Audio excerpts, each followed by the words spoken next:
Okay, are you on? Okay. I'll go ahead and call the regularly scheduled meeting for the Natrona County Board of County Commissioners for Tuesday, June 7th, 2022 to order. Madam Clerk, may we have roll call, please? Commissioner Hendry? Here. Commissioner Milne? Here. Commissioner North? Here. Commissioner Nicolason? He's on the phone. He's muted, or he's muted here. Yeah, he's on the phone here.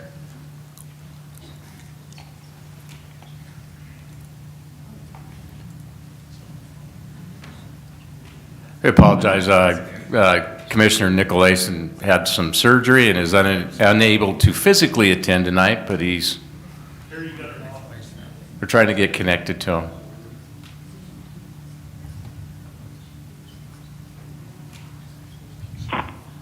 Oh, There he is. we can see him on Zoom. Hi, Commissioner Nicolason. Are you present? Yes, I am. I can hear you now. Thank Okay. you. Chairman Bertolio? Here, would you all please stand and join me in the Pledge of Allegiance? I pledge allegiance to the flag of the United States of America and to the republic for which it stands, one nation, under God, indivisible, with liberty and justice for all. The chair to entertain a motion to approve the consent agenda as presented. So moved. I'll second that. It's been moved by Commissioner Milne, second by Commissioner North. Any questions, concerns, or additional comments on any item? Mr. Chairman, I'm going to abstain from this because there's a tax roll correction in my name. Okay. Commissioner Milne? Okay. With the abstention is noted, all those in favor signify by saying aye. Aye. Opposed, same sign. Motion carries. That is actually the end of our regular scheduled meeting. So at this point, we'll accept public comments. Great to see everyone here. I understand that a significant number of you are going to talk to us about the bridle trail. Just a little background before you come up as to where the commission stands. We have made no decisions on anything. We have asked staff to do a complete review, which we hope to have done by the 21st, and we'll have a work session. So whatever you are bringing forward tonight, we're going to take your comments and hope to be able to address them, or maybe they'll even lead us in a different direction. But staff is preparing guidelines and some background for us to consider. So with that, good evening, Mr. Tyler. Oh, and depending on how many of you speak, if you could keep your comments to about 5 minutes. And we know there's a lot of you out there that have used the bridle trail for years. We don't need to be redundant on some of that stuff. So, all right. So thank you, Mr. Tyler. Thank you, Chairman Petrolio, members of the Commission. My name is Keith Tyler. My address is P.O. Box 2671, Casper, Wyoming.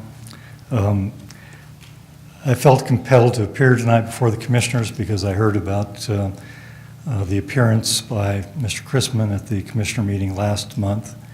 And I happened to watch the YouTube and observed his presentation and his claims. And I understand that this has been before the Commission a number of times, and there probably is a lot that you do know, but I don't want to take the chance that there's things you don't know that I should share with you.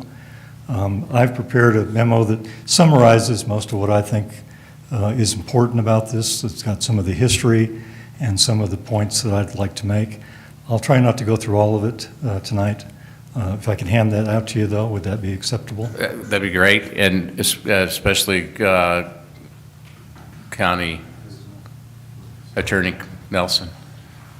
And like I say, we want to make sure that the information you're giving us, that we can address it, rather than having a meeting and then everybody looking at each other and, Well, and that's why I'm here tonight. I understand you're going to be getting information from staff, and you're going to be reviewing and considering all the background and the facts, and I just wanted to make sure that you had what I think are some important facts and some important background. This controversy with Mr. Chrisman's been going on for 30-plus years, essentially from the moment he bought the property up there. And I think he bought it in about 1987. But let me go back a little earlier. This whole property at the base of the mountain, which includes what is now Rotary Park, the entire bridle trail, and property that was north of Garden Creek Road, belonged to a family known as the Kerr family. And the Kerr family operated a horse stable operation at the base of the mountain. And in 1932, she sold basically what is now the falls and the Garden Creek drainage to Rotary, Casper Rotary. And so that's when they first took ownership of that property. Later, in the 30s, the Kerrs started collaborating with the federal government to take advantage of one of the work programs that was going on during the Depression era. And they worked with the federal government's CCC, the Conservation Corps, to actually build the bridle trail. So the bridle trail was built by the Conservation Corps, the federal government, with federal dollars in collaboration with the Kerr family on their property predominantly. So at the time, they fully benefited from, participated in, consented to the construction of the bridle trail on their property. And their property included all the property that Mr. Chrisman owns, property that the county bought I want to make sure I've got the date right. It's in my outline there.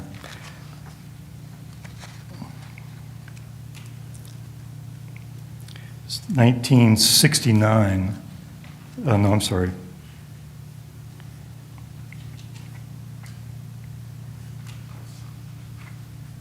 Yeah, so 1969, a successor to Mrs. Kerr, her daughter, Marcella Sixberry, sold the 20 acres that's south of Mr. Chrisman's cabin. And before that time, the Kerr family owned property that was essentially what is built as a bridle trail and is commonly known today as Davis Way. It starts down at Garden Creek and goes up through a subdivision that was actually developed by part of the Kerr family. It's called Loretta Heights subdivision. That subdivision was filed with the county in 1950. If you look at the plat for that subdivision, it contains no dedicated roadway. It simply shows the location of the then existing bridle trail alignment. And that was essentially the roadway access for the lots that were created in the Loretta Heights subdivision. The Kerr family still owned a bunch more property between that Loretta Heights subdivision and the property that is Mr. Chrisman's cabin location. And they continued to own that property until about 1974, when Marcella Sixberry, who was the daughter of Mrs. Kerr and had inherited the property, sold the cabin site to Bob Heiser. Mr. Heiser owned that property, and it looks like maybe he might have lost it to the bank. Eventually, it wound up, parts were transferred by Mr. Heiser to Mr. Chrisman, and parts were conveyed by the bank to Mr. Chrisman. And that all occurs in about 1987.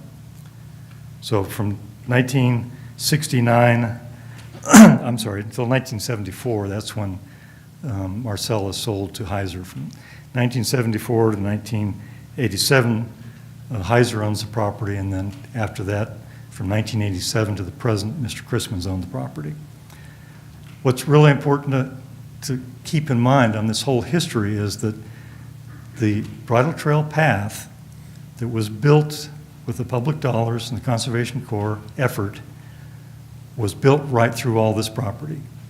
It is Davis Way, and it continues until it goes to a trail that was built right behind Mr. Chrisman's cabin. There's a survey that was done in 1940 after the trail was completed that shows that alignment. So, I mean, there's a documented record of the location of the bridle trail and its location through the Chrisman property, which includes the highly disputed portion that's the road in front of his cabin and the trail behind his cabin. When he bought the property, it was there. It was being actively used by the public. He immediately tried to shut it off, and the public immediately reopened it and continued to reopen it. And Mr. Chrisman complained bitterly about this and that problem, claiming he was vandalized, claiming that people were abusive. But, you know, the trail was being used until about 2011 when Mr. Chrisman was successful in garnering the ear of some staff and maybe some commissioners to listen to his side, which I don't want to say that Mr. Chrisman doesn't have a side. There has been some abuse that he suffered.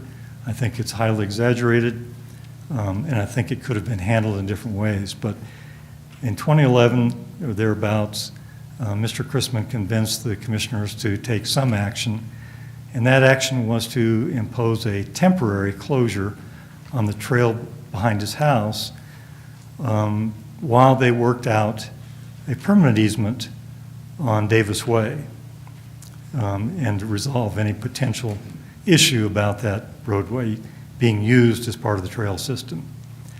At the time, Commissioner Bill McDowell was the lead commissioner working on that. He thought he had reached a compromise with Mr. Chrisman, but after the temporary closure was enacted, Mr. Chrisman backed away from it, and nothing took place for almost 10 years. So the trail is, as I point out in this memo that I've given to you, is a critical piece. The trail sections through Mr. Chrisman are critical pieces to the overall trail system. They provide the safest and the best way to access the balance of the trail system. When this trail was built by the Conservation Corps in 1939, 1940, they employed incredibly great trail building techniques. They built it on a grade that was a grade that could be handled by horsemen, dudes, not expert horsemen, but the average person that would rent a horse from the Kerrs and the Sixbury at their stables and ride it up the bridle trail. So it had to be a trail that was a decent trail for that, as well as the public that was using it for just hiking.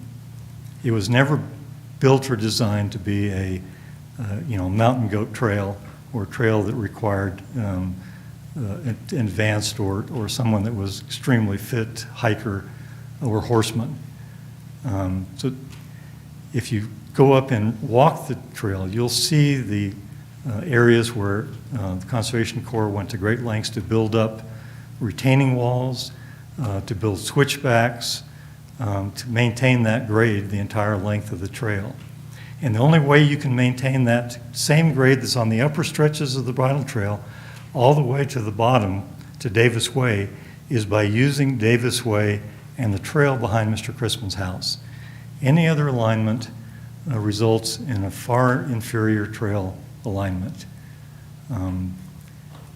Chrisman continued to put pressure on the county. The county thought that maybe they could build a bypass trail that would bypass Chrisman's property that the public would find more suitable and would be a durable trail. And I give them credit for making the attempt, and you spent a tremendous amount of money to do it, but it hasn't worked. It's still overly steep. You couldn't use it for a horse today if you wanted to take a horse up the bridle trail on that new bypass trail. It's too steep and too loose. And it's going to be a maintenance nightmare. It's already been a maintenance nightmare for the 2 years after it was built. They've been up there working on it again this last year. I just recently walked the trail, and it's better than it's been for a long time. But I'm sure that when we have our gully washers this summer, that we'll have the same old problem, and it'll erode, and it'll have to be maintained and repaired all over again. Contrast that to the bridle trail sections, the historic trail sections. Very little work and maintenance has been done on those trails for 80 years, and they have held up. They're not washing out. There's a few little spots here and there where people have done some shortcuts and caused a little bit of erosion, but that's minor. The basic bridle trail is incredibly well built and durable, 80 years worth, and it'll last another 80. And the trail section behind Mr. Chrisman's house, if you look at it, has the same design features that the rest of the trail system has. Very gradual gradient, and it's got retaining walls that were built. These guys, I don't know what they used to move those rocks, but they moved boulders that would have taken a little traco or piece of equipment today for us to do it.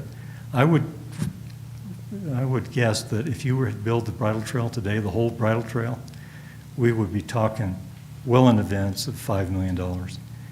It is a treasure to this community. It's one that's enjoyed by tons of hikers, local families, and by visitors that want to come to Casper. And it's important that if we're going to continue to use it in that fashion and promote it as a visitor destination, we need to preserve those trail sections. And there's plenty of solid legal authority for doing so. We have both the original commitment of the Kerr and Sixbury family by participating in the program. They're estopped, and their successors are estopped from denying that there is a right to use that trail through that property. There's also implied easement theories that come into play, and those further support the claim to the right to use that trail. It's important to note that the actual Davis Way, most of it, has no legal easements on it. Historically, the people that lived on Davis Way, that bought some of those lots from Loretta Kerr and the cabin site that was bought by Bob Heiser, didn't have their own separate easement. They were relying on the bridle trail. That was their means of access, and they had to rely on the same theory that it was an implied easement. It was implied by the fact that it was already there being used, and it was the only way to access their property. You look at the deed from Sixbury to Heiser, it specifically says that said parcel is conveyed subject to the ingress and egress rights of others over and across said lands. It doesn't say subject to recorded easements. That's the language that's in there. There's also a coincidence that applies to Mr. Chrisman that involves an implied easement. He has a water line that serves his cabin. That water line crosses county property, follows part of the trail system, and winds up serving his cabin. There's no recorded easement for it. His only right for that to remain there has to be based on a theory of an implied easement. So I hope that staff can further flesh out the legal issues for you. I'm happy to furnish any support I can to staff or to you. I hope that this memo will provide some additional ammunition and information for you. Just know that the bridle trail is an important community asset, and it's worthy of being protected. And I hope that you'll take the proper action to do so. Thank you. All right, thank you. Any questions? Any questions for Mr. Tyler? All right, thank you.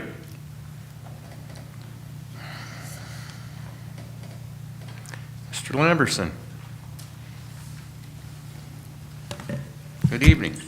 Good evening. I have a sort of throat thing going on, but let's see how I do. Bruce Lamberson, not very well. I live at 2449 Hogadon Road. I've been up there for 45 years. I've traveled the bridle trail for those 45 years, just about all the public facilities on the mountain. Thank you, Mr. Chairman, Commissioners, County Attorney, staff. I appreciate you giving me a chance to speak. First of all, I agree with Keith Tyler's assessment of the situation. We've discussed this at length over many years. We're in the decades now. I also participated in the 2011 survey, and along with that, we investigated every type of monument, evidence, the beautiful work that was done in 1939 and 40. And so I'm really familiar with the trail and as it was built back then, which was our main goal when we did that. Just to save time, if I could I ask a show of hands of those who are here to support the reopening of the bridle trail? Just those, it might save time later. What do you mean by reopen? Well, of the Chrisman property. Is the Chrisman property closed now? Yeah, well, part of it is. Part of it is open. Davis Way, as I understand, is open. Last time I was there, behind Mr. Chrisman. So anyway, I'm talking about the trail as it goes around and through Mr. Chrisman's property.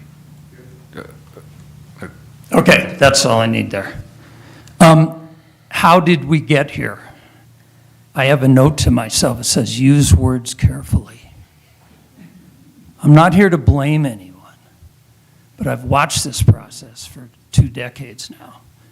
And it's just a fact that in the late 90s, when Jim Sullivan left the department and Kelly Estes left the department, and the statutory Parks Board was dissolved, and that was moved in with Road and Bridge, there's just been a lot of disruption. There's been no continuity, very little history. Park staff has come and gone. Park supervisors have really come and gone. And again, I'm not blaming, I'm just saying circumstances were such that that wasn't right for a long time.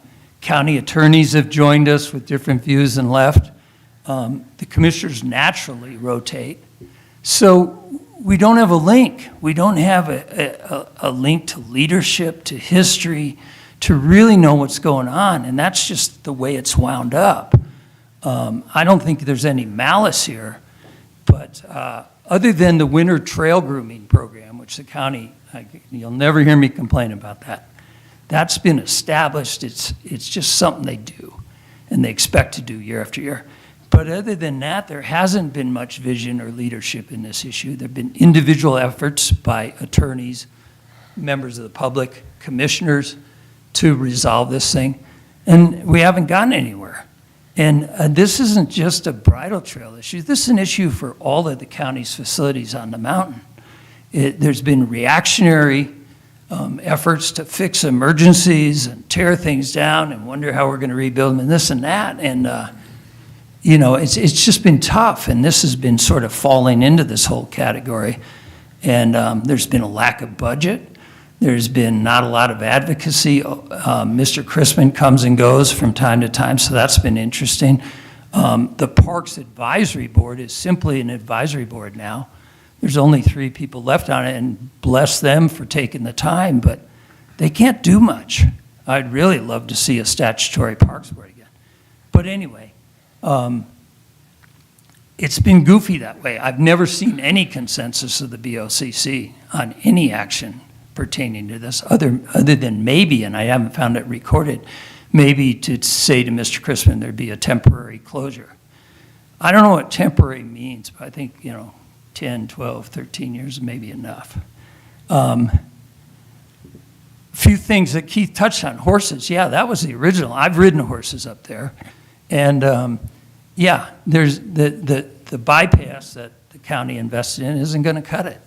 It's going to be a nightmare anyway, and it doesn't hold a candle to the work that was done in 1939 and 40. Those boys worked cheap because they did a ton of work, and it's just so impressive even now. Emergency services, you can't get even litters or carts and things or four-wheelers up that trail or up the east trail because there's a steep rocky bypass there. You know, the trail that goes behind and in front of Mr. Christmas allows even vehicles to get substantially higher up that mountain, and what they can't get to there, they can reach from up at Reed's, up above it, what used to be called Brookside. One suggestion, I mean, if I was king and I could go back, I would have long ago helped mitigate the situation with Mr. Christman by putting a chain link fence up there along the trail with signage that says private property, please be respectful, but actually a chain link fence. Way cheaper than that bypass, and I see that at the Mickelson Trail in South Dakota.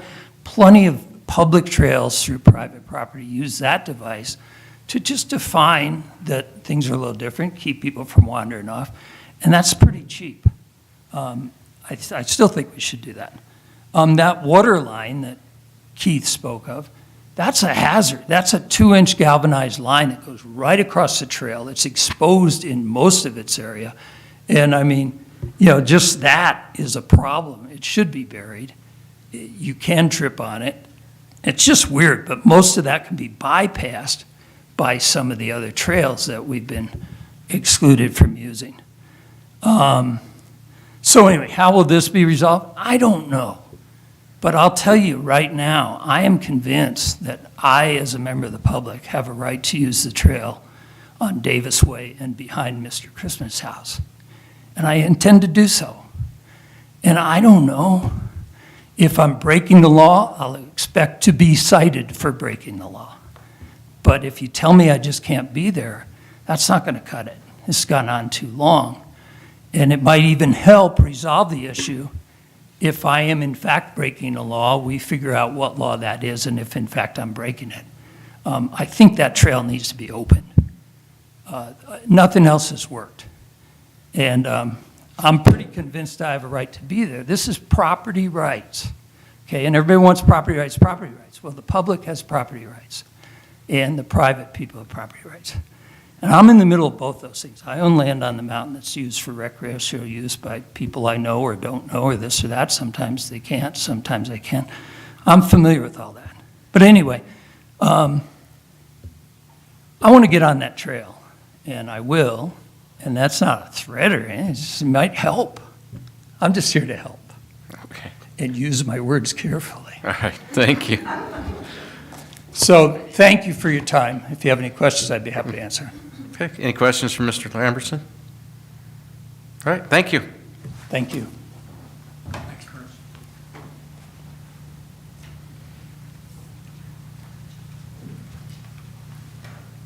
Hello, my name's Dorothy Ryman. My address is 1710 Luker Drive, 82609.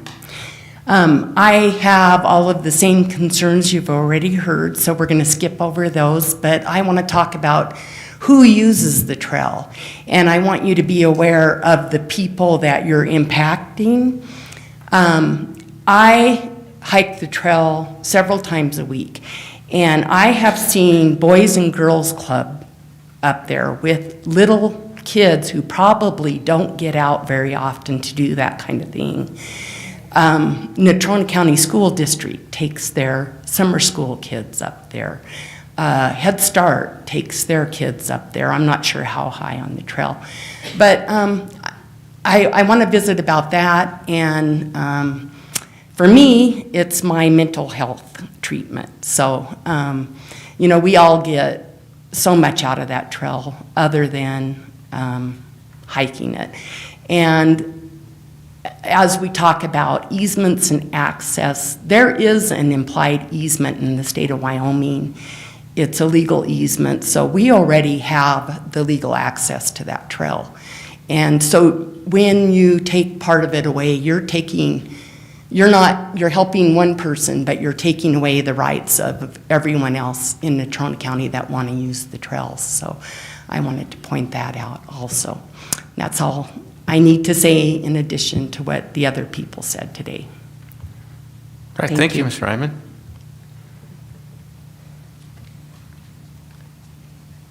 Anyone else wishing to speak on Bridle Trail? We'll just keep it going. I'm Patricia Bronston, and I live off of Davis Road.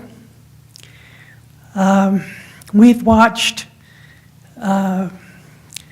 people who have access without using Davis Road out of the park.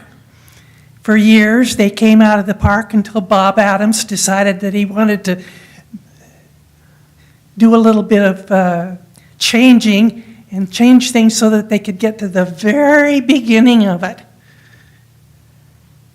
It isn't necessary to be at the very beginning of it. They can get to it nicely out of the park. And as far as bicycles are concerned, it's a no-no. I've had people, you open anything, you get, let a foot in. The next thing you know, we have spent years chasing people down from not driving up Davis Road and parking at the top because they felt like it.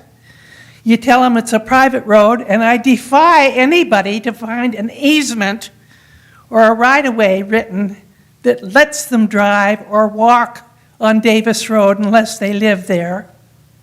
I've had bicyclists tell me that they'd been using it for years, therefore they're going to use it. And they were going to call the cops, and I invited them to.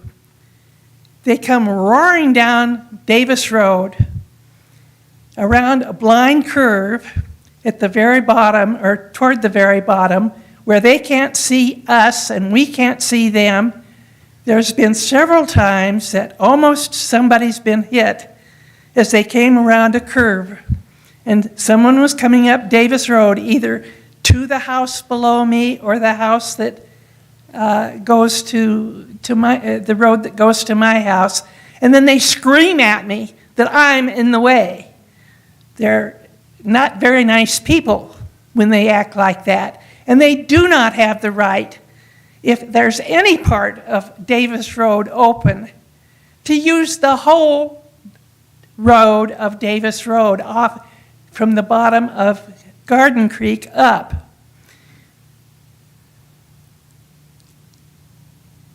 I defy anybody to see an easement or a right-of-way that lets any part of Davis Road be used when there's access otherwise straight out of the park. They can use that. Why not? For years they did, until Bob Adams decided he wanted it differently. And it's been a mess ever since. I've had people drive up there who tell me, oh, we pay our taxes, we can drive on this if we please. It's a private road, privately maintained. We've spent a lot of money, a lot of time keeping it in the shape that it's in, and it's not in the best of shape in places. But you open the part that's just in front of Christmas, and they're going to demand that the rest of it is open. You can't give an inch. Somebody will take a mile. Now, you let the people walk in and start at the very beginning of it, where the horses were supposed to start. They walk all over the place. They break into cabins. They damage things.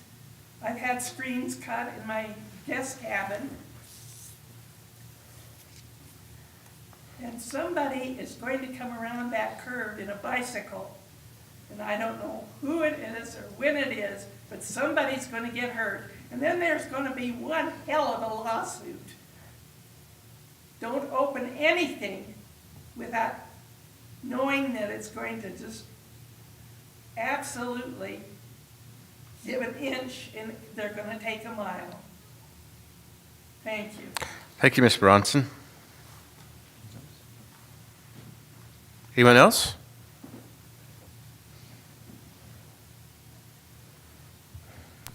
Good evening, sir. Good evening. My name's Tom Carpenter. Hold on, sir.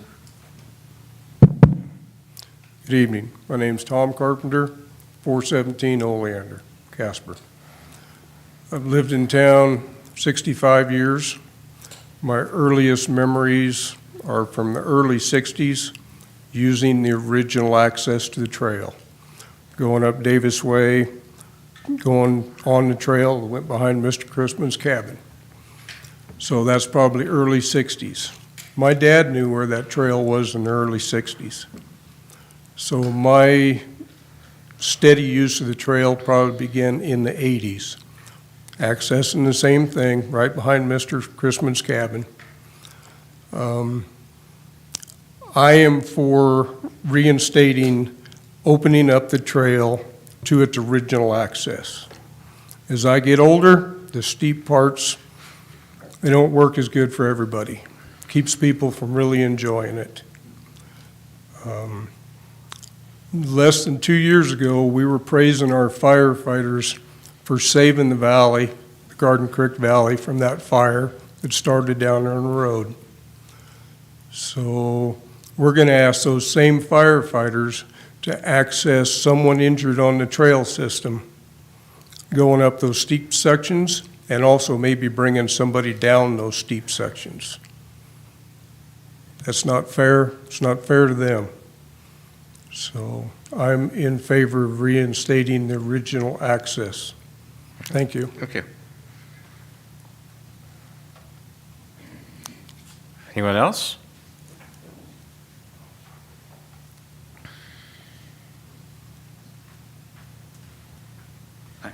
Michael Reed, 6363 Garden Creek. I own a significant portion of the bridle trail, and I think actually the main problem that's going on right here is just communication and signage. And you're going to continually have this problem forever until things are just laid out so people know what it is. Because when there's so much ambiguity, you have one side saying, I'm right, you have another side saying, I'm right, and you have this continual fight and frustration.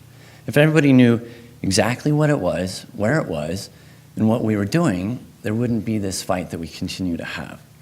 So, especially like on my property, when you come onto it, I've had signs there that say, please stay on the trail, you're entering private property, which is great. And I send people, I just sent my assistant up there she'd never hiked the bridle trail. I sent her up there, and now she's been up there every week. She loves it. It's great. But she has no idea. She came down and told me, we started it, we didn't know where we were, we walked this way, we missed this turn, we walked around, we cut a corner. You know, they're cutting corners on the trail because they don't know where they are. So it needs to be more clear. I would like some signs on my property that say, because I keep having to buy my own signs. I've been buying them and putting them up there, and they disappear, or they get thrown down the hill. And then I walk down the hill and I pick it up and I go put it back. That just say, you know, please be respectful, you're entering private property, which would be great. So, and I think that goes for almost everybody around here. If things were clear, there would be a lot less trouble. Hey, thank you. That's one of our priorities, not just the trail, but throughout the mountain, trying to get signage so people know. Sure. And if somebody would ask me to before they put a sign on my property or Okay. anything, Okay. you know, there's stuff that's been put on my property that I don't like and I've removed. Okay. So there's things like that that would also be great. Okay. Communication. Thank you. You bet. Anyone else? All right, like I said, we're taking all this, well, Mr. Christman?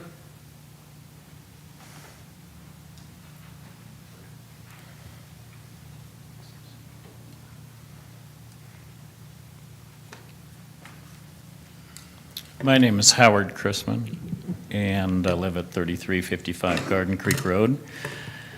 I wasn't going to take this opportunity to speak, but I think I do have to clarify a couple of items.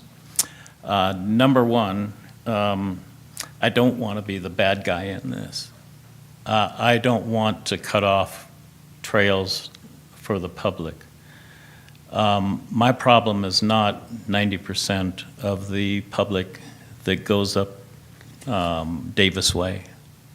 I'd like to eliminate, or not eliminate, I'd like to cut the amount of traffic significantly, because as the city grows and the state grows, we're having a lot more traffic up there. As far as the horses up there, Keith mentioned the horses not being able to go up there. I have friends that have horses that go up Davis Road all the time, and they don't have any problem going up the steep section. There's steep sections on both sides. The trail is for hiking, there is no doubt about it. I don't think that you can implement having bicycles on that trail. They've been taken off of there, I thought. I think it's very, very bad situation when we have hikers, and we have horses, and we have bicycles up there. It's a train wreck. And myself personally, I've only taken one to the emergency room, but my wife has taken a couple. And we've had some kids hit by bicycles. So the bicycle thing is really a train wreck. As far as, and I'm regressing a little bit, purchasing from Bob Heiser, which I did, I don't know the year, I guess it was probably what Keith said. I purchased 3 acres from him, I think, in 2 different situations, an acre and a quarter and an acre later. The reason I purchased any land around me at all, and then I purchased 4 acres later from Rebecca Greiner, I believe it was, that was below me, purchased 2 acres over on the other side of me on the west side that was from a gentleman in Taos, New Mexico, I believe it was. So it's not all been one big group. But I just wanted to mention that part of it. The public has a right to travel on the road, there's no doubt about it, with an easement. I've never given an easement. I've never seen an easement. I don't want this to be about one person benefiting and the public not benefiting, okay? Bruce, I thought you had some good points, okay, that I'd never thought about. One thing I think over all of these years is the total lack of communication by commissioners, no disrespect, because we change a lot, but never resolving anything. And I have constantly wanted to talk about it, and talk about it in private sessions if necessary, or public sessions. I'm not right on everything, let me tell you. I'm not saying that this is absolute. I'm saying that I'm more than willing to give, but you gotta consider that I have to protect my investment also. And that's what I'm trying to do. Now, when you talk about the water line up there, that water line was put in, I don't know, Pat, in the 30s? 60. Okay. By Pat's husband, mainly. But that benefits 7 different cabins. 9 different cabins. And we have a water department, and we vote. In fact, we have on the 12th, we have a water board meeting and stuff, and we're registered with the state and that sort of thing. Recognize that it's, you know, it used to be underground. And there's places where we haven't maintained the trails, so it's popped up. But that is not just my water line, as Keith was saying that's my water line. That isn't my water line. I'm the first one on the line, and I own 2 lines off of it, but it is not. I'm just part of it. So I'm asking you as a public, if this was your situation and the roles were reversed, would you tolerate what I've tolerated, or would you be as patient, as tolerant? I've been called names. I've had, because we don't have a timeline in the park, people coming up at night. The hikers, I got no problem with the hikers. I got problems at about 10 o'clock when the beer drinkers come up and they're cruising up the road and, they're ready to have a party up there. So, I'm asking the public to understand where my position is also. I think it can be resolved. I've always thought we could resolve it. It always came down to whether or not they had budget for this sort of thing or that sort of thing. They started putting signs up. The bike people put signs up. Neil Benton, I believe it was, put some signs up trying to, keep people off the track, off of the trail or on the trail properly. And that wasn't a bad thing. It wasn't necessarily a good thing because nobody brought it up to me. There was no conversation. If we're going to solve this thing, and I believe we can solve it where everybody is happy, we have to be able to communicate and talk openly instead of calling each people names. And I tell you what, I could list the emails and everything else and the Facebook things and stuff like that and the bullying up on my property. And it runs off your back after a while. I want the good people there. I don't want the bad people there. We have to regulate that park somehow, some way. We have to regulate the trail and make sure it's safe for people. But if we're worried about everybody that's, I walk that trail every night with my dog, and, we got trash here and there.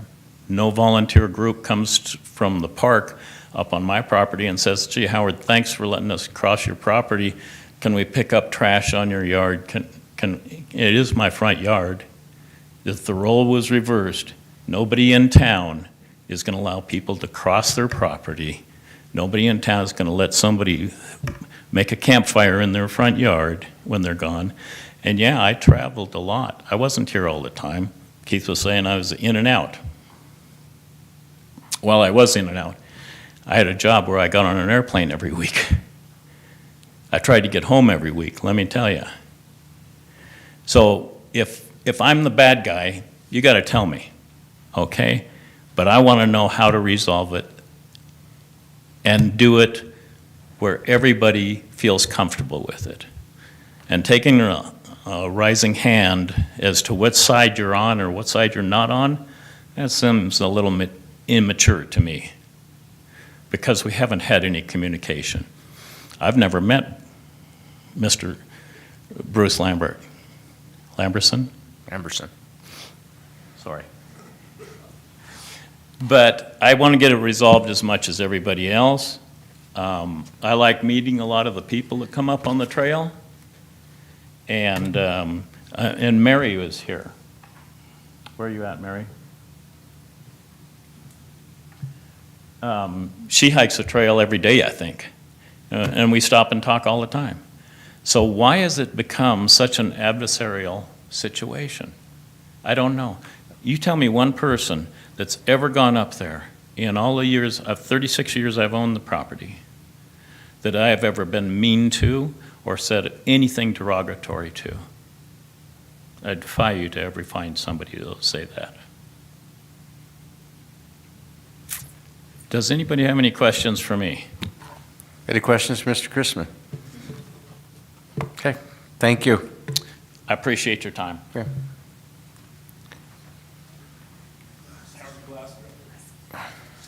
Should have put them on, it'd help. Hi, my name's Dana Murphy. I'm 5101 Jonah Drive. Forgive me, I get nervous. I've been hiking the trail 2 days a week, maybe for 12 years. And so just listening to this today, I can understand everybody's side.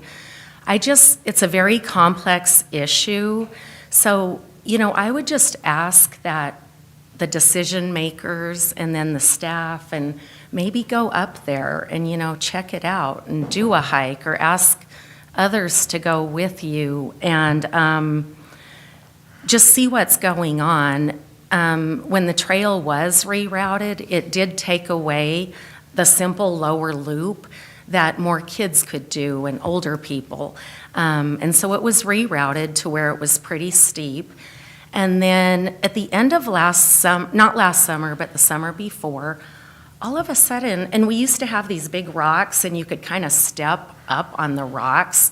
And it was pretty effective for as steep as it was for like I guess. And one of them was eroding, and that one needed fixed, but none of the rest of it needed fixed.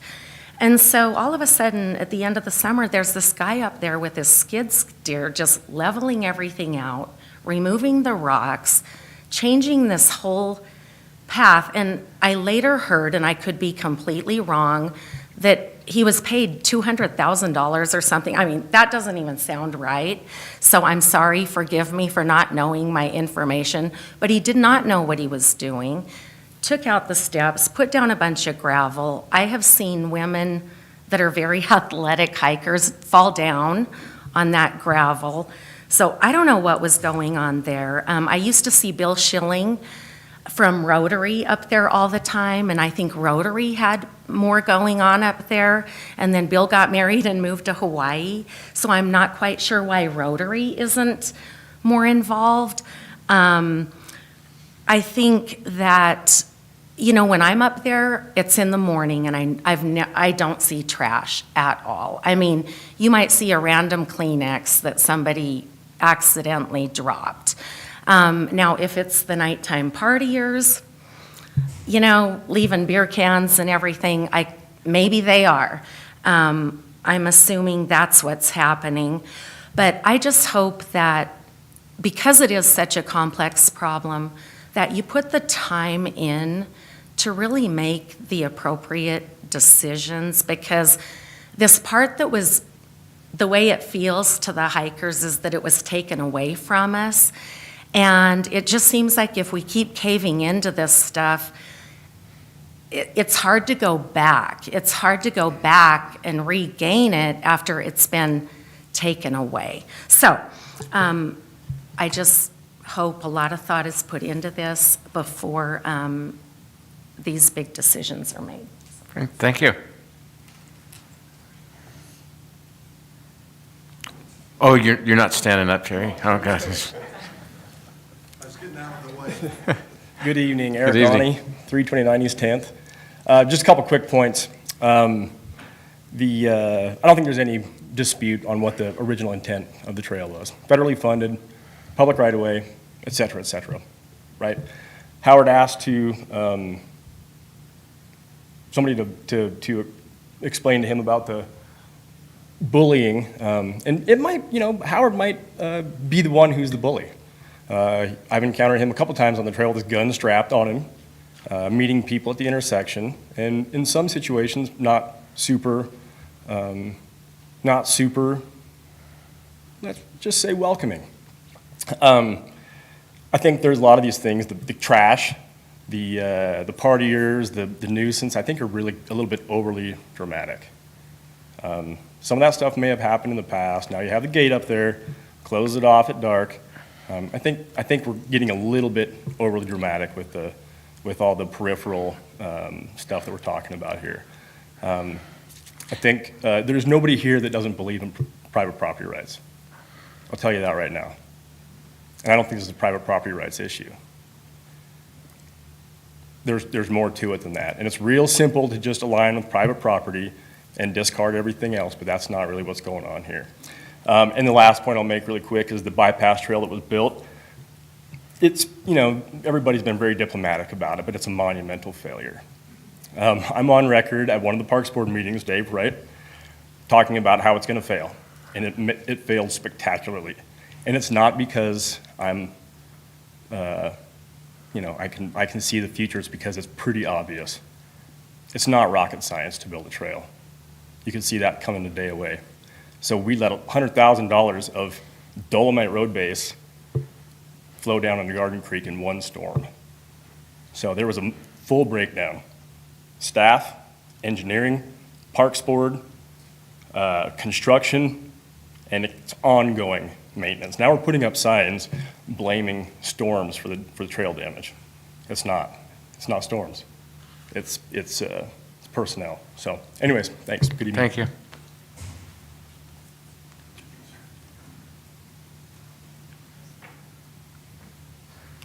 Well, we're on the subject still. Anybody else on the bridle trail? Okay. As I said earlier, we're taking all your comments and we're trying to come up with a solution, whatever that may be. As it's been stated, this has been going on for a long time, and we'd like to come up with a final solution and not have to continue to revisit this.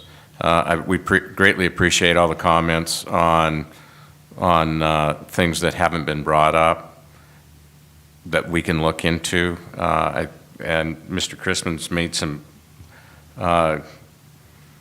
observations that not only affect him, but some of his neighbors. So, or his neighbors have even made those comments. So we greatly appreciate that. We will do this again. Our plan is maybe around 4 o'clock on the 21st.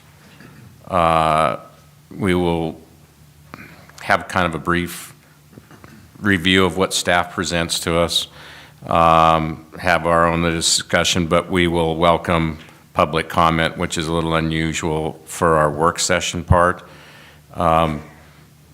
before we make any decision. So again, we greatly appreciate all your input. It's very valuable to us, and it will help us understand, and especially some of the things maybe that the county was unaware of, the history. So we'll go from there. So again, thank you, and we look forward to seeing you on the 21st. Now, is there anyone else like to address the commission? Good evening. My name is Rosemary Saban. I'll do a two-part thing. For your trail thing, I didn't know anything about that, but I grew up in Sheridan and Story. There's a trail up there, Sheridan 101. You guys may do some research on that. It's a crossover to Penrose Trail, and it was a similar incident from what I'm taking in. You may research how that was handled. It may help you. Okay. Secondly, last time I was in here, I asked about property taxes. Have you guys come up with anything that you're going to do to help the public on that? Nicolason brought up last time that something needed to be brought up to legislation. Yes. Are you guys working on that? Yes. Yes? Well, the way the legislative process works, we have to get to the right legislators to get it into the right committees or get the right people. For example, in the I would assume it's Revenue Committee. We have to, which we're fortunate. We have Pat Sweeney, Representative Sweeney, and who else is on it? Representative Harshman. Representative Harshman is keenly aware of the issues that are going on, and we're going to work with them to try and come up with something. As I said before, this is affecting the vast majority of the state. There are some places this obviously isn't impacting. So it has to go and make some changes, whether it is there's some of the stuff that has been brought up, there's a question whether it's constitutional. But there are things that I believe can be done legislatively that allows the Department of Revenue to go in and make the necessary adjustments. Because right now, the Department of Revenue has dictatorship rules that all the assessors in the state are required to follow. And when it comes to us, we can say up or down. We have no authority to adjust. When we find things that we think are just don't pass the smell test, and we send it back, the department, or the State Board of Equalization comes back and says, we don't have the authority to make that call. So that's what we share your frustration. We all had our property taxes go up, but these gentlemen that have ag land, theirs went up substantially more than mine did, so. As did mine. Yeah, so I wish there was more I could immediately tell you we can do, but we will be looking at next year what we can do to institute the county level tax refund. We just have no idea how much it would impact us. With the state moving forward with their plan this year, we'll be able to get some statistics on how many people are actually pursuing that in Natrona County. Okay. I'd like to also discuss, this does affect us all, and as far as what I've been reading a lot about your guys' job role and everything, and you guys do have a fair amount of control, not maybe in the sense of changing the property taxes, but you guys oversee the zoning board. Okay. Taking ag land, like out on Zero Road, out of production and looking to develop it into housing development, 2 5-10 acre parcels when it's irrigated farmland, that doesn't help taxpayers. That's not being a steward of the land. That's not providing for future generations either by allowing these housing developments out away from the towns where the infrastructure is already in place. There's also the problem with heavy truck traffic where you're allowing, or not per se you, but the board allows businesses to be put in where in and amongst residential on roads that were not designed to handle that kind of weight, and it's breaking them down, and then there's no money to fix those, or they're not getting fixed irregardless. So that's something that you guys do have control over. So last time I was in here, you said you had absolutely no control, but you do have some control. Okay, I'm sorry I didn't follow are you talking about for property taxes or for? Yes, when you develop land and then they're doing comparisons of our land by other land that's being developed further out that now has to have sewer provided, has to have water provided, who funds that? Taxpayers, right? All of us. The farther out you go, those are done typically by the landowners. They do, the property owners they do improvement districts. They go get notes, they put the system in. So, for example, as you go west, that's all Pioneer or Poison Spider. And I pay additional because I'm on Pioneer Water. And as they have to have more people out there on the system, they will increase rates. I don't know how Pioneer operates. So they typically will charge a connection fee and whatnot to get in the line. I don't know if they're making the individual that's requesting the connection pay that lateral line cost. There is a connection fee. There's no doubt about that. But I don't know if the other capital costs are incurred by the property owner or Pioneer is accruing that. You'd have to go to their board. The chairman is Ben. It's Ben's last name. Anyway, he'd be glad to sit down and talk to you how they do that. Okay. All right. All right, thank you. Oh, Commissioner Hendry? I've just got one comment that you're wondering if we have control over not letting those subdivisions happen out there. We've got zoning guidelines, but a private property owner sold that property and somebody owns it now, which is private property, and they're setting up a subdivision.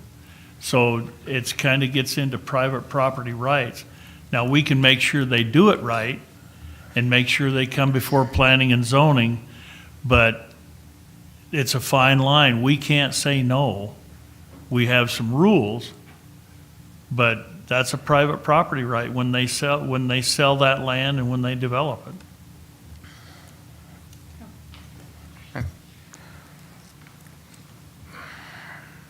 Mr. Laird.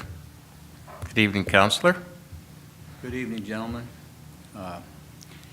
My name is Dallas Laird, and my address that I use for these purposes is 536 South Center, which is just down the street, on the same side of the street. I'm a lifelong resident of Casper.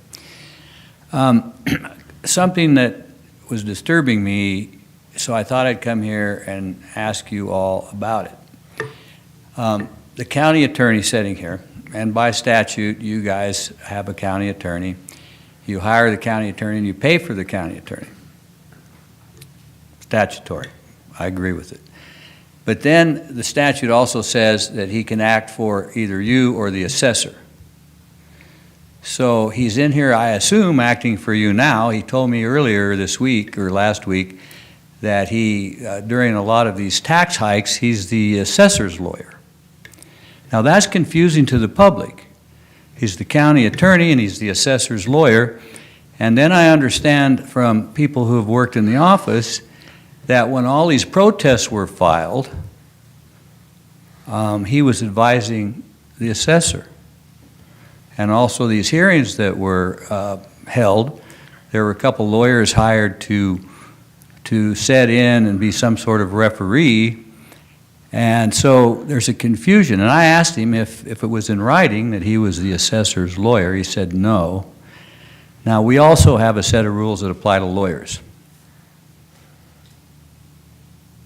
I can't represent a certain person and then go to another certain person and sue the other guy or give advice even. So I'm confused about who is giving the county the advice that you guys have been getting with respect to some of these issues as to what you can do to help our people with these huge tax hikes. Now, I asked your county attorney, and he said I guess it's his word against mine, I was in his office, but he said he didn't give you any advice that you couldn't do anything, but I've heard some of you say that you couldn't do anything about this. And I disagree with that. I think there are things that you can do, and perhaps you should consider that would help our people and their battle for high taxes. People have fought high taxes since the beginning of our country. They started by throwing tea in Boston Harbor when they were being overtaxed. The people have to protect themselves, I guess, and they'll do it. Their power of the vote is going to come in very strongly, I think, this time. And so my problem with the whole thing is when I take a look at all of this, I've looked at all your taxes. I know whose taxes were raised. I know that one of the commissioners got hit pretty hard on something. I've seen yours, Mr. Bartolio, on your house, and you have a very nice house. You have almost as much square footage as I do. Last year, your taxes were lowered, and this year they raised them. Now they raised them to $370,000. 75, if you want to get it. Okay. I have the sheet somewhere. I didn't bring it with me. But that's a beautiful brick house. There's a house up the street that's for sale for $485,000. And so I'm not a realtor or an appraiser, but my house got raised $230,000, and I have a few more square feet than you do, not much. So I know Mr. North's taxes went down. I know Mr. Milne has some tax issues with where they are, but I don't see where you guys are suffering like some of the other taxpayers in this county. So I look at taxes. I look at taxes in all the neighborhoods to see how they compare to elected officials. And it's just hard for me to understand what's going on in the assessor's office, because one of the things that he did is he made a huge tax increase on mobile homes mobile homes that were worth $3,000 or $4,000 and jacked them up to $100,000. Well, everybody knows that a mobile home where the person doesn't own the lot is like a car. It loses money every year. It depreciates. So I asked our assessor about that. Well, what happened is a bunch of people came down here, and the people that rent mobile home lots out to people came and said, you know, this is ridiculous. Their mobile homes aren't worth $100,000. And he backed off of all of that. Now, here's the problem. He scared a lot of your taxpayers who thought that they wouldn't even be able to pay their taxes. And he walked it back. But what I asked him is, I'd like to know what your thinking was in when you raised those. All you had to do is drive down the street 3 blocks and look at those mobile homes. So here's what bothers me a little.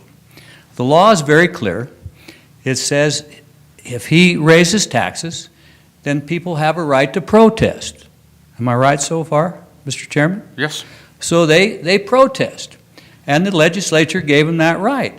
But why would they give them the right to protest and then bring it to you all, and you can't do anything for them? That's our point. Well, I don't get the law. Neither do we. So when I read the law, there is a general provision that's in a website of the Wyoming County Commissioners Association, and it refers to your general power of following the law. Now, somebody just can't come and start raising taxes through the roof like these mobile homes and justify it and get away with it. Now, fortunately, he backed off of that, and he's backed off of other things. But I still don't understand where you can't reject his findings. There were over 3,500 protests. Do you recall how many of them you rubber stamped and said they were okay? 95% of them or more. Now, why not send them back to him? If they're obvious to you, like you said, don't pass the smell test, send those back. There's a guy out here that bought a new house. He paid $700,000 for it. He got $1.5 million on an assessment right after he bought it.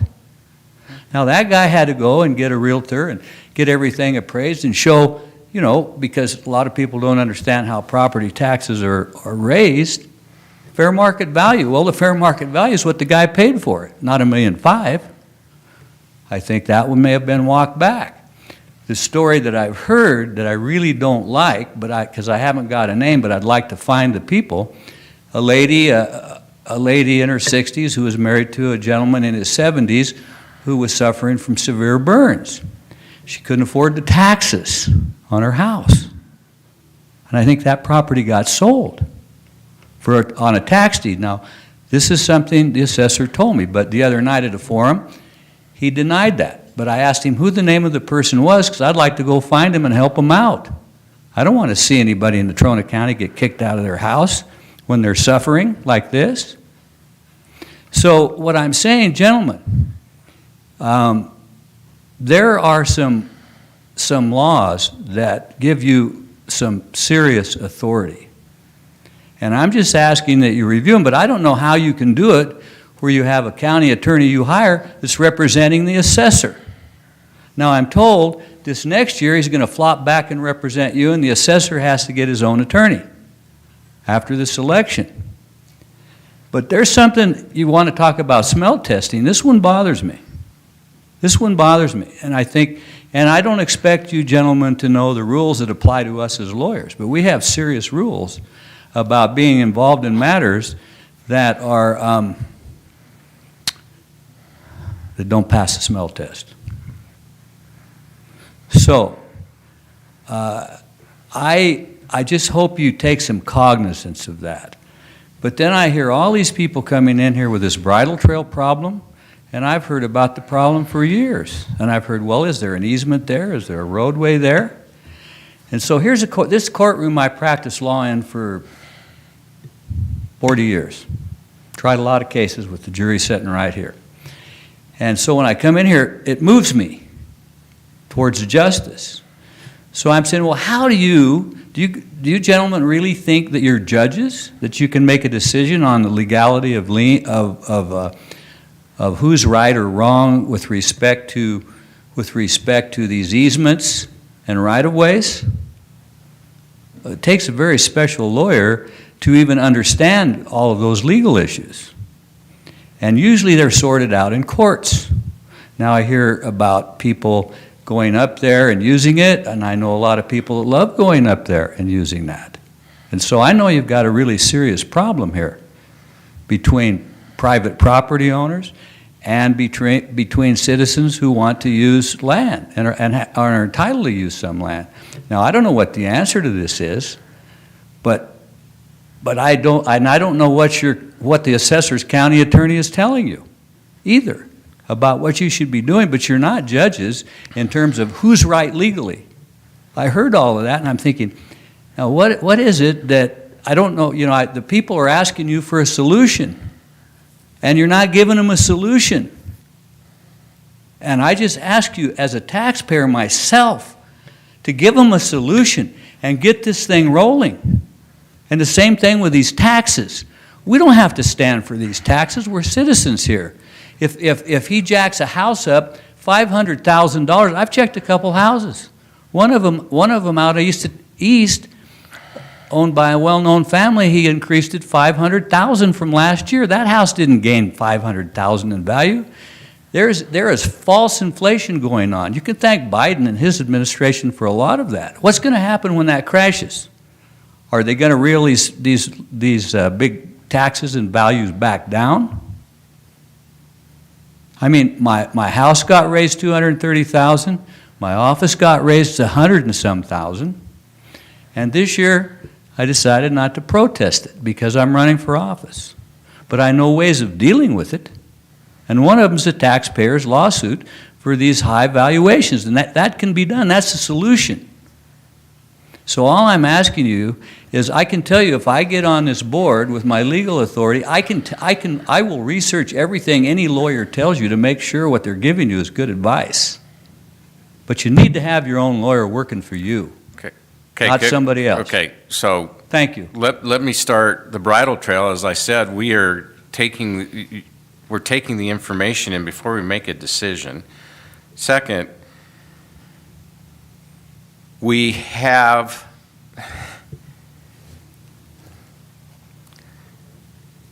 recognize, based on all the comments we got back from the State Board of Equalization, their reviews and returns are so rooted in the law, state Supreme Court rulings, that we needed to have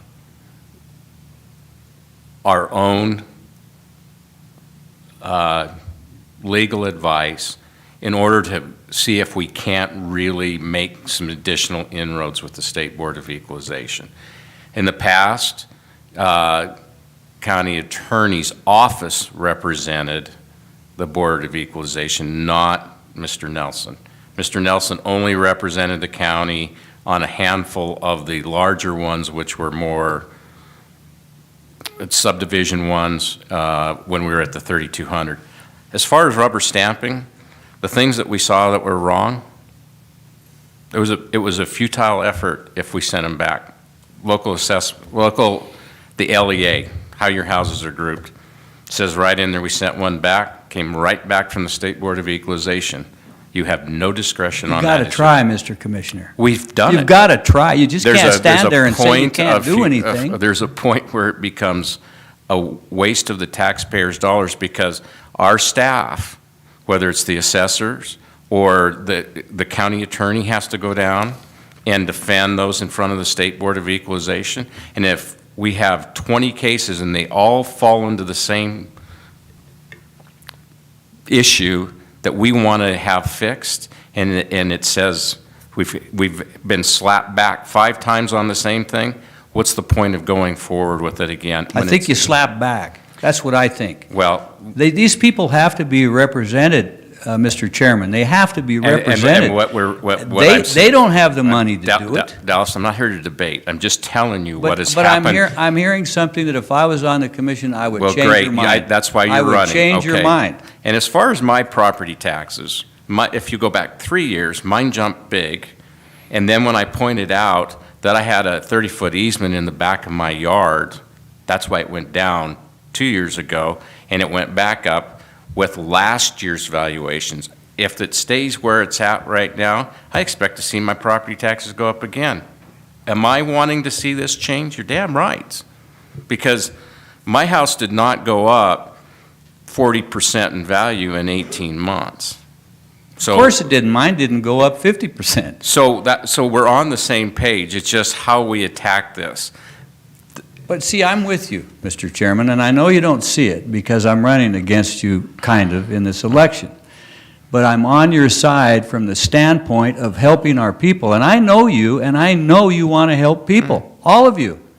I've heard of you, most of you guys. I've dealt with you. I've dealt with commissioners for years. The commissioners have had me be on boards all over the county. Now, all I'm telling you is, let these people know you're representing them and that you're trying everything. If we don't try, guess what? We lose. Well, we can't do this, we can't do that, we have no power. Mr. Chairman, you have plenty of power, I'm telling you right now. Now, if your county attorney can't see it, get somebody to take a look at it for you. And again, but he's not your county attorney, he's the assessor's county attorney. This year, as I said, we've honed in on ones where we thought we could win. And when it came back, as you said, we're not attorneys, and we haven't had representation. And the court hearing officer, is that what it is?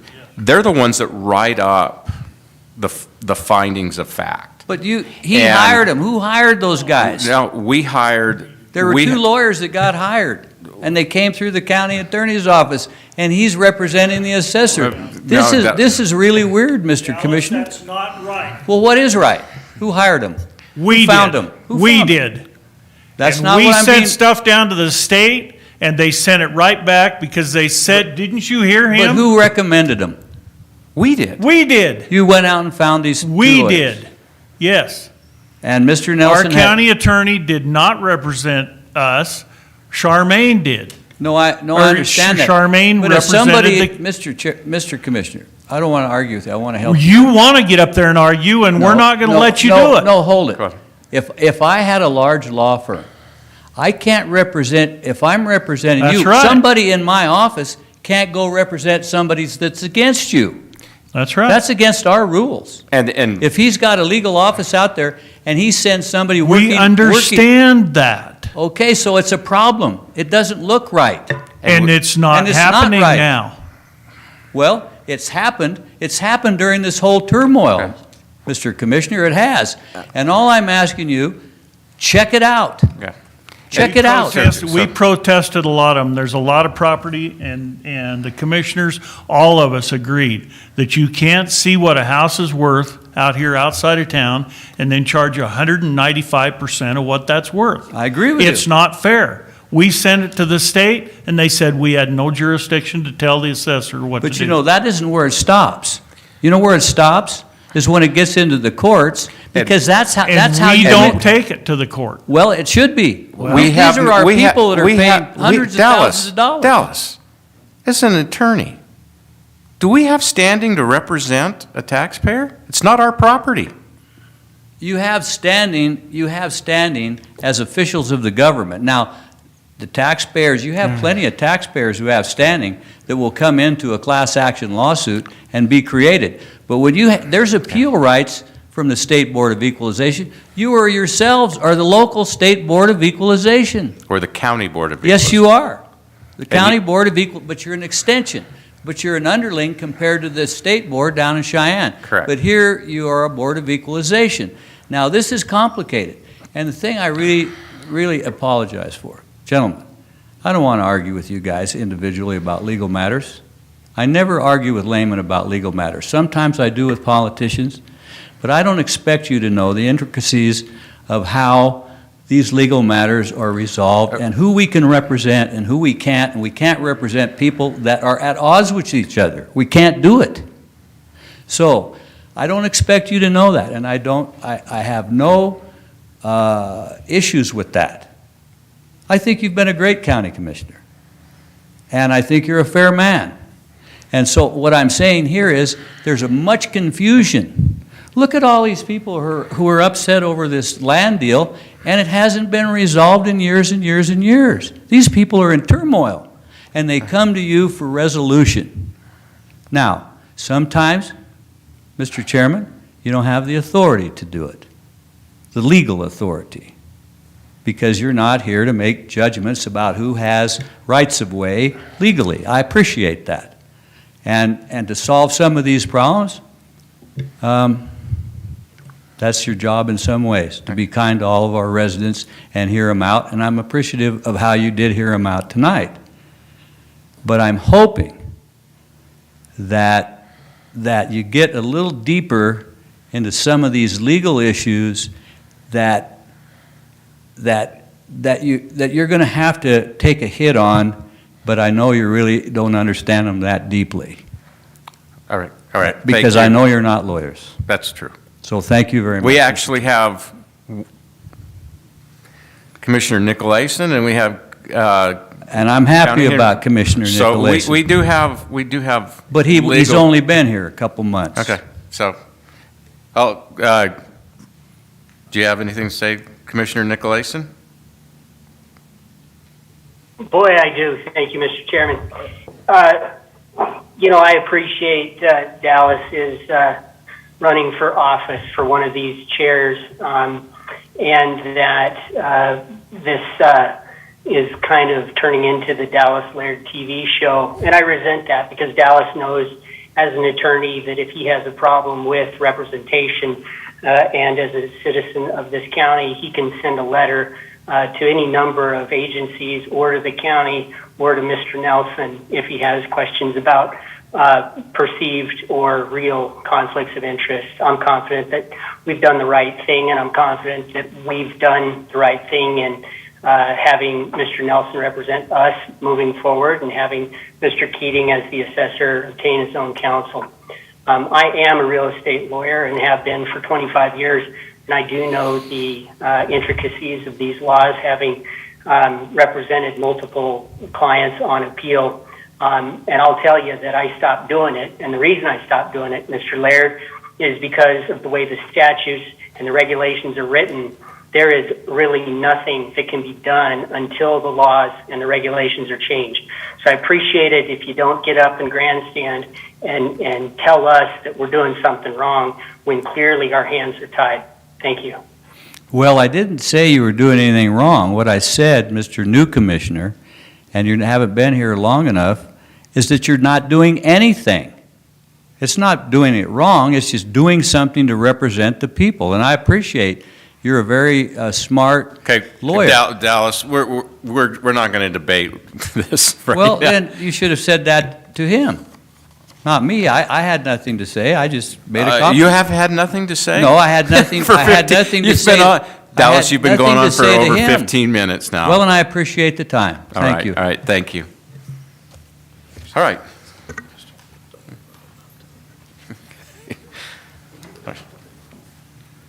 Good evening, sir. Good evening.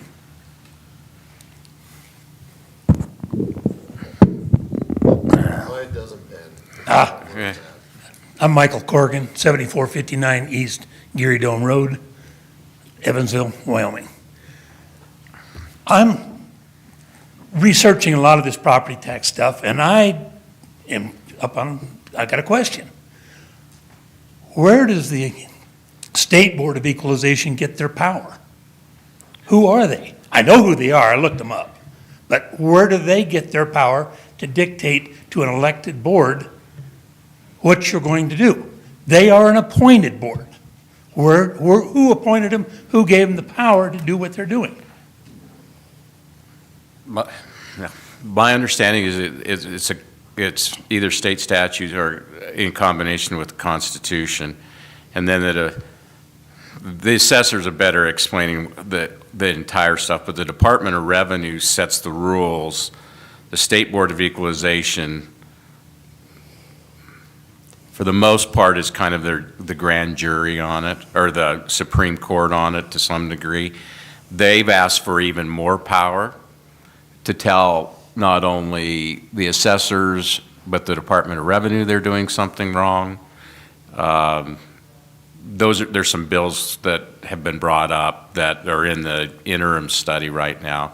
There's a couple that we really at least the sediment that's in them, where it would grant us a lot more power, or at least some power, to where you can clearly see some that are just, you bought the house for $485 a month ago, and it's assessed January 1 at $600. It didn't go up that much. So there's some things out there that are being brought forward. They may plant a seed that we can get some growth off of that would allow us to expand what we can do. And I'm not here to defend the assessor, but when you see some of the rules that they're under, they make absolutely no sense. And the assessor will readily admit that, but the rules that he's under require him to do it. And that's what we want to see is at the Department of Revenue, you have to have 5 sales. Well, tell me the last time there were 5 sales in Homa Hills and Antelope. There hasn't been. So then those properties have to get put in with an area, quote, like. Well, they get put in with Bessemer Bend or somewhere out east of town, where you've got irrigation, you've got roads, you've got utilities in, and that's our frustration is we see what's wrong. They know that it doesn't make sense, but their rules require them to do it. That's what we were trying to do, is go down to the state and point these things that are irrational, that the rules don't give any leeway that they can go in and correct them. So this having to have five valid sales, I think they can go back 5 years. Well, even though they go back 5 years, they can't find 5 valid sales in this area. So that tells you the value of that property and the desirability is way less when you can go over here and there's 20 properties that have sold in the last year. How do you fix that? Well, that's got to be in the rulemaking at the Department of Revenue. And the question is, does that take a statute change, or is it something that the Department of Revenue can fix? But and just so you're aware, when we had the 3,200, I did go down and I talked to the State Board of Equalization, and I talked to the director at the Department of Revenue and his staff, and tried to find avenues that we could be more effective in representing the property owners when they came forward. Because honestly, to sit here for 2 or 3 months and empathize with everybody that's come up and realize there's nothing we can do. You know, we had one, well, I could go through a number of them, but there are some that just break your heart. And there's nothing you can do. The assessor can't make the adjustment, because if he makes the adjustment for one, he has to do it for everybody. Well, by then, he can only deal with those that have protested. The system is just not in the favor of the taxpayer, and there has to be some avenue. Yeah. I know you all watch the legislature. When I was on city council, it's just part of the job. There was in my understanding, there was 2 bills in front of the legislature this year. One to cap things at 3%. Look, I've got 2 different opinions. One that it got out on the floor, and one that leadership just killed it. The other one was a 65 or more. The couple could stay there with no taxing increase until both died. That one died. Legislature doesn't work well for the citizens of Wyoming. There's numerous reasons. I'm not going to take time tonight to give them to you. The ones I have watched over the 40 years that I have been involved in this. I'm telling you that there is a way to fight through this, but there's no way to do it. I mean, Dallas brought up the fact that there might be a taxpayer revolt on this. I'm planning one. I plan to come after everybody that's in the way on this. Y'all have a chance to come up and stand up for the people that elected you. I don't know how you do it. I really don't. I'm not that wise. But I know that all these property tax raises can't go up. One part of my property was assessed $100,000. It's worth $30,000. I just split it off. It hasn't been split off for 5 months. I got a tax assessment for $100,000 on that. They compared it to poison spider with irrigated property. I did my due diligence. I found 6 properties in the county that sold for $48,000, between $17,500 and $48,000. How come those weren't used? I just don't agree that everybody's doing everything they could possibly do. So I'll give you what that one in particular you're talking about. Depends on where the properties, the other 5 are. And this is one of ours. Complaints. You could have a property, let's say across the river, and they'll say, okay, we're going to put this in this LEA. Okay.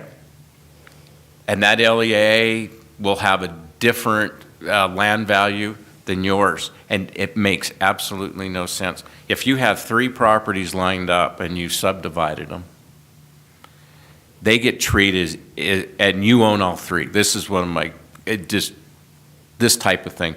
You own all 3. Why treat each one as a separate property? Why not treat them as one? Because what you find is the bigger the property, the less the taxes are. Correct. So we are penalizing realtors or land developers when they subdivide. Why can't we treat it as one property? Well, because the rules don't allow that. Those are the things that if we can get whether the rules at the Department of Revenue can be modified to recognize some of these things, or somewhere we got to do. Like I say, there's properties out there that are just absolutely don't make sense, but they have to get put in a cubby hole, and that cubby hole could be with a pot of gold, and you've got something of very little value, but it has to get stuck somewhere, and that's the unfairness of the mass appraisal system that's in place. And there's only 4 categories of land. They need to broaden that out so that, for example, irrigated versus non-irrigated, they don't treat that any differently. I know. One obviously has to have more value. They don't do that because in their rules they don't recognize that. But I found 6 properties, 10-acre properties of similar ground to mine that sold from $17,500 to $48,000. And one of those $48,000 was hat 6 number 1. I don't understand that one. I'd like to bought that property. But I found them. How come the assessor? And I understand you guys aren't assessors. I'm just telling you that there's a problem, and if y'all can't figure out the situations and satisfy property owners, I don't know where we're going to go. Because I had one other question: who's in charge of State Board of Revenue? The Department of Revenue? Yes. Brenda Hansen. Is she elected? She's appointed by the governor. Okay, so now my point I'm establishing is we have governor appointments that are overriding elected officials. When I was in city council, we had people from the state come in and try to tell us what to do. Most of the council agreed and went along with it. I can guarantee you I did not. One of them, when they actually stole Casper's water system. Class action lawsuit, I'll be the first one to sign on. We gotta stop this somehow. I'm glad your all properties went up as high as they did. I was stunned when mine went up 81,000. I live out in the sand. There's no way this stuff is worth what's being But my neighbor bought 13 and a half acres, borders my west side. It appraised for $24,000. He paid $150,000 cash for that. There is no way I can compete with that. No way anybody can compete with that. But that's what's being used for the comparisons. Can't be done. It can be done by state law, and nobody in the state is taking this, any interest in this, because they're filling their coffers. Well, I can tell you that the pressure this year is going to be immense, because in Teton County, they've almost wiped out what would even be considered a middle class. And in the past, this is it's always been a Teton issue. Well, no more. This is across the state. So this is probably going to see a lot more pressure on all the legislators versus the few that were in Teton County that recognized that Teton County had this uncontrolled growth, and it's always been, it's a Teton County issue, because they always have something, and it's not just assessments, but it's everything up there. I have friends all over the state of Wyoming. None of their taxes are going up like Natrona County. None. The stuff in Big Park County is, Sheridan, Laramie. And how come they're picking on those spots? They're not picking on the rural stuff. Well, within the county, these counties are all seeing the same pressure and driving the costs up that we are. And I got a sheet of paper at home that says there's dryland ag is going up 20, I think it was 27%, and irrigated land is going up 13%. I'm assuming that's going to affect some of you that have ranches. We're all in this together, and it's all against the state government. It's all against the governor. It's his appointees that are imposing this on all of us. What are we going to do to stop it? I don't know. I know what I've started, and with that, I'll sit down. All right. Thank you, Mr. Thanks. Corrigan. Anyone else? Can I speak again? Sure. That's the point, gentlemen. We're in this together. We need help. What do we do? How do we help you to help us? We're looking for an answer. Talk to the legislators, because that's what we're doing. And They're feckless. Sorry. like I say, so we've had assessor-related bills the last couple of years in front of the legislature, and they said it's a Natrona County issue. Well, now that they've gone up and they're going up around the state, it won't be just Natrona County and Teton County legislators are going to have to, that are going to hear this. It's going to happen to a significant number of the legislators, and I truly believe that something is going to break this time, because you've got to get enough momentum behind it. It can't be one or two counties. It has to be multiple counties, and especially if in the population centers, that once I think they hear enough of this, that we can sit down with them and throw some of our ideas. The Assessors Association has issues too. They want to see that. Some of the things that have been brought up, I think they got tabled because there was a question of whether or not they were constitutional. Now, there's got to be a way to work some of these, whether it's refunds back when you're reach a certain age, your house gets, the Constitution says you have to value every property, and you can't go in and say, accept this. Now, that doesn't say that the legislature can't go back in and make exemptions or do some of that. Those are the things that we need to go sit down with them, and we've done that. We've talked to them, and we've told them about sitting at the Board of Equalization hearings and the things that we're seeing that need to be addressed.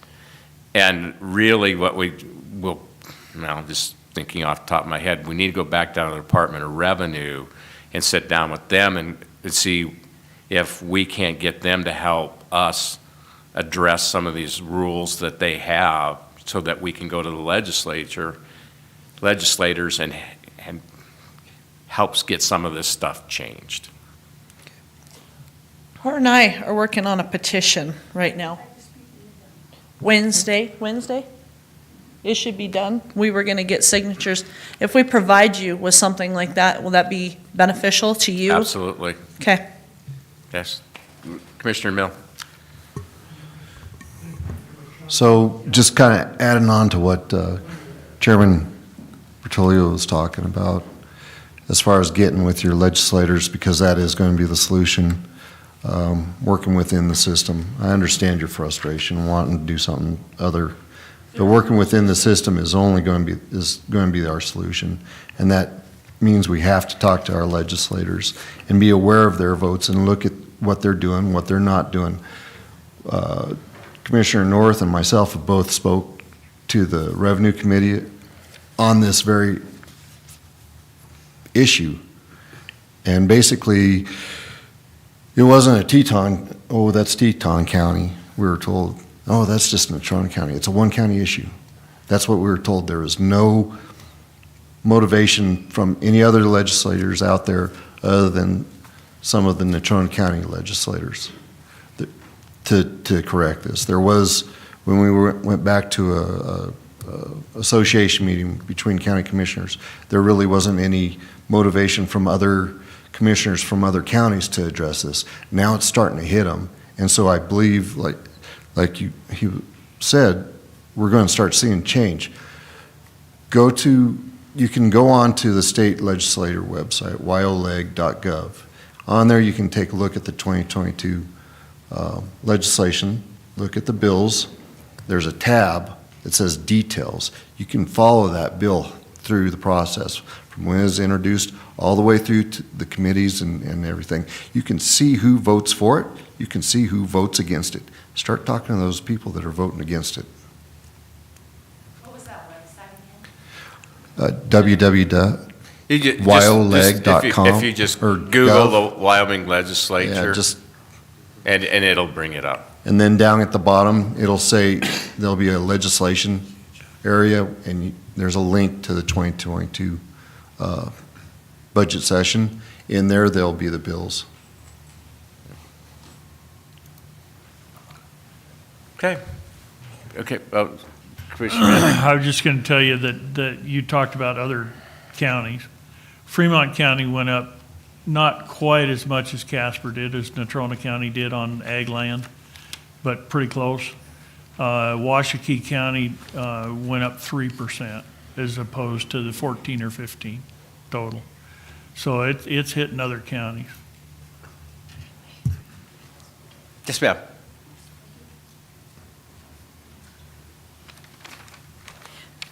Thank you. My name is Ruth Shawn, 2295 Salt Creek Highway in Casper.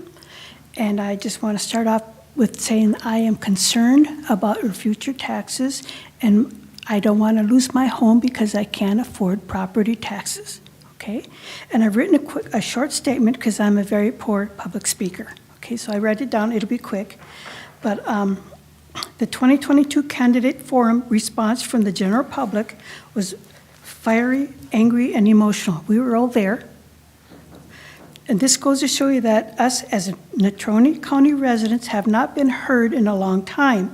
I am disappointed in our local government that we elected as they only point fingers at one another and say they have no control over the price of taxation.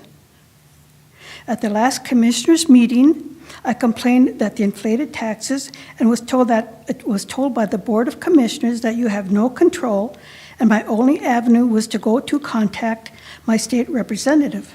I called Pat Sweeney. He returned my phone call, and we spoke for about 45 minutes. While he explained the process of getting a new law passed regarding unfair property tax, he said it would be years to be able to change the Constitution of Wyoming because most of the 23 counties in Wyoming would have to be in agreement. He said our only hope would be a referendum. You are a local government representing the people of District 58. I'm asking you to use your powers and influence to pass a referendum that would make property tax fair and affordable to the citizens that have voted for you. Others, including myself, are starting a petition that includes unfair taxation and also the disappointment of our elected officials. I was told by 2 elected officials in our local government that the petition is a waste of time.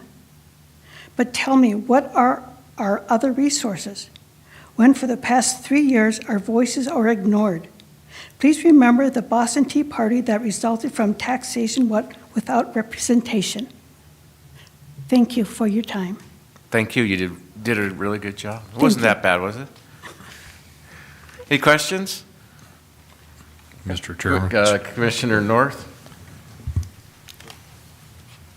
Number one, I just want to thank everybody for coming and speaking about this. I mean, there's a lot of issues that are on the table. You don't have to worry about me making a political statement because I'm the only one not running this year. So the taxation, as far as the property taxes go, yeah, Dallas, you're right. My property taxes did go down this year.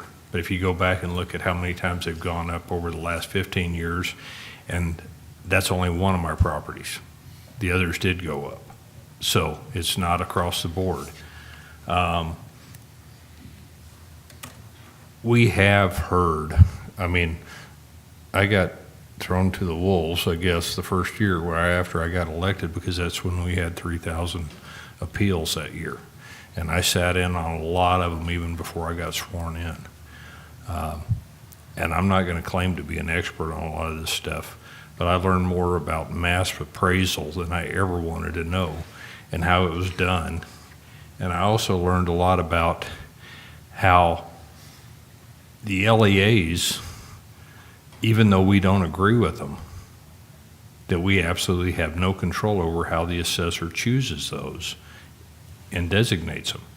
We have brought that up. We were told specifically by the State Board of Equalization that we can't input any of our own opinions into our decisions if they were not brought up by the taxpayer. There's a lot of evidence that we know about, that we submitted, that we talked about, and we were basically told, no, you can't input that because that wasn't presented. That's not right either. It's not a good process. And we'll be the first ones to tell you that it's not a good process. But it does need to change on the state level. It needs to change through our legislators. And they're the ones that have the authority. And I recommend that you reach out to every one of the people that are running this year to represent Natrona County and talk to them about it. This is a big issue. We need to get these changed. We need to get these statutes corrected and changed so that we have some relief for our property tax, for our citizens. That's really what it comes down to. There's a lot of things that have been thrown out there. Proposition 13 from California was one where they actually assess the value on what you bought your property for. They don't go up every year. And I'm not saying that that's a perfect system, but there's a lot of different things out there that we can look at. But the only way our legislators are going to do anything is if they hear from the general public, from the citizens. The squeaky wheel does get the grease, and that's what you need to be. And this is the time to do it. Not next year after the election. Right now, before they're elected, you need to talk to them and let them know what your concerns really are and find out where they stand on it. And I encourage everybody to do that. But I guarantee that everybody that's on this board is as frustrated with the situation and not being able to get things done and not being able to change things as far as your property taxes and how our hands have been tied, and not just a little bit. They've been tied very tightly by what our state statutes say. that we can and can't do and what the State Board of Equalization tells us we can and can't do.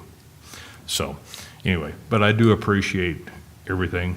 I appreciate you coming forward and talking to us and letting us know how you feel about this.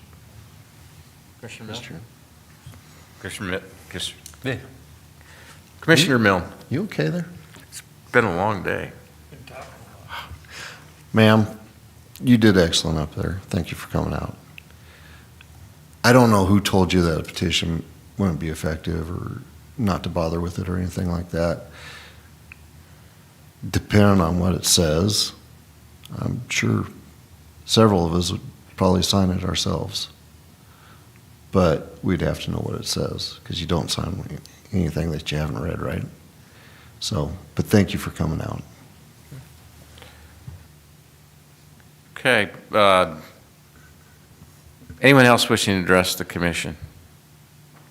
Nope, not you, Terry. Everybody's gone now. This audience left. Commissioners, my name's Terry Wingerter, 1427 Orange Church Avenue. And first of all, I appreciate what long day it was. I sat with you a lot of the day today.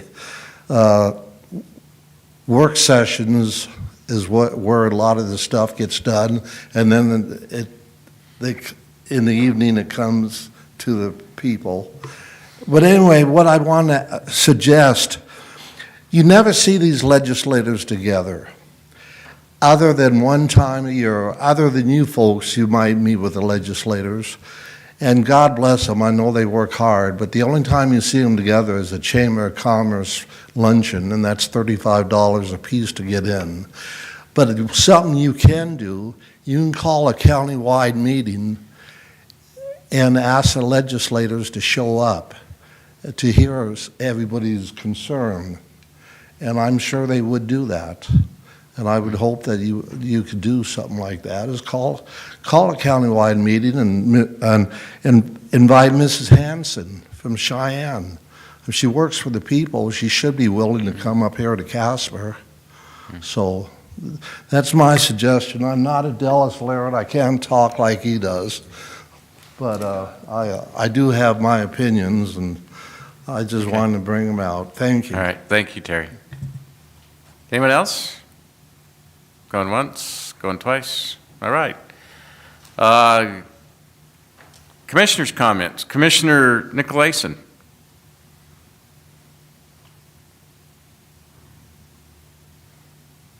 Thank you, Mr. Chairman, and thanks to the members of the public that showed up tonight. I sure appreciate the comments on property tax and on the bridle trail. I think that we're going to continue to work through these issues as best we can, gathering all the information we can and doing what we can for the citizens of the county. But I wanted to turn to today being the last day of school in the Natrona County School District, and I'm thankful for the hardworking educators and their dedication to our kids, my kids. I wish everyone a safe summer. I also wish everyone in the community a safe summer in the months to come, and I say that with what we've seen here in Casper and in Texas recently, and knowing we're going to see and hear a lot of politics this summer and into the fall, and that for-profit media makes more profit if it heightens our passions on issues like guns and abortion, and that running to our tribes confirms our biases. And I hope this summer people will simply engage with one another more and retreat to their tribes less. And I think that's a personal responsibility we all share living in this community. Thank you, Mr. Chairman. Thank you. Commissioner North. I've been pretty disturbed by the number of shootings that have gone on around the country. And what bothers me more than anything else is that firearms are only the method that people are using. That's not where the problem is. The problem's in the heart and in the head. That's where we really need to get to work on and get that corrected. People have been killing each other since Cain and Abel, since we were first on this earth. And you can use a rock, you can use a stick, there's all kinds of things. Go look at how many different ways that people choose to kill each other in prison and the things that they use there. Firearms just happen to be what some of these people utilize. But gun is not the problem, it's the people. And until we change what our society values and how we look at things and what we do, then that's not going to change. It's not going to get any better. And we look at, there's a lot of different things that come out of Hollywood and other places, but that's where it's got to change. We got to change it at home. We got to start here. When I was a kid, every pickup truck in the high school parking lot had a couple of guns in the back window. We didn't have this problem. It's a different time. And like I said, we need to bring those values back that we had. Most of us are getting up there now in years and we remember those times. But we've had a lot of change in this country, and that's where the real problem is, and that's what we need to focus on. And I just hope people will do that and they'll open their eyes and see what's going on. Thank you. All right, thank you. Commissioner Milne.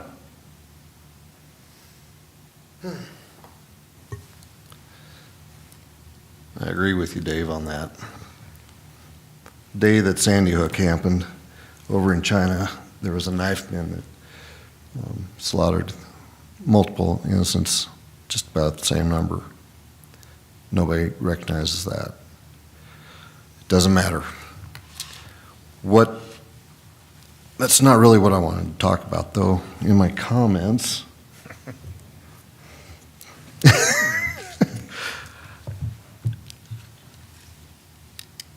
There's a lot of discussion on the Braille Trail and the property tax, and I appreciate everybody for coming out, speaking their mind, their passion, seeing what's going on, being interactive with their government. That's what it's all about. With the Braille Trail, there was a lot of mis or disinformation that was out there concerning this meeting, the intentions of what's going on that I may have been was involved with. There was a few people that had reached out and called to me on my phone. We talked.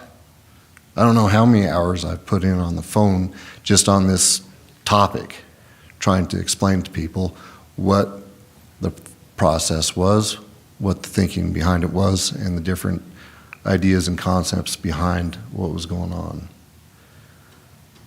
I do appreciate that. I'd much rather have that phone call than whatever rumor being out there. So please don't ever hesitate to call me. I would prefer it be during daylight hours or, not too late at night. That would be really great. But I'm always available for a call. So that's one thing. Second thing, on the property taxes, there's been a lot of discussion of what we do, what we don't have for authorization or tools in our toolbox to assist the citizens of this county. We want to help you. We want to do what is fair and what's right. We are held back by statute. Our understanding and interpretations of that statute by both the State Board, the Department of Revenue, and legal advice. So with that being said, just being ignorant layman, if Mr. Laird has any advice, knows any statutory authorization, or can give us any tools in our toolbox for this upcoming appraisal debacle that's going to happen, please give it to us. We'd love to help these people. If you have knowledge, information of how we can help them, other than, just ignore it, or just send all the petitions down, if you can be helpful, I'd really appreciate it. Commissioner Hendry. Yeah, just, it was well said, all the comments before, and I appreciate everybody coming in. And I think the next 2 weeks, we're going to work on the bridle trail, and we may have some resolutions.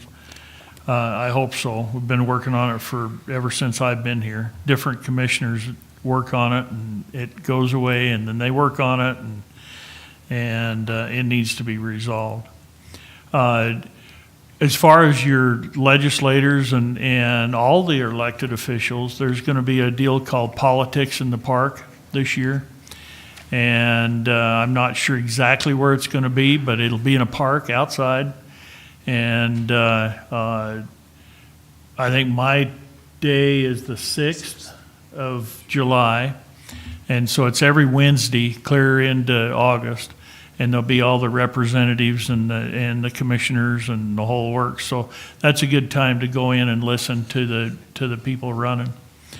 I would say this has been an awful good year. It started out the first part of April and it looked like we were going to be just as dry as we were the last couple of years.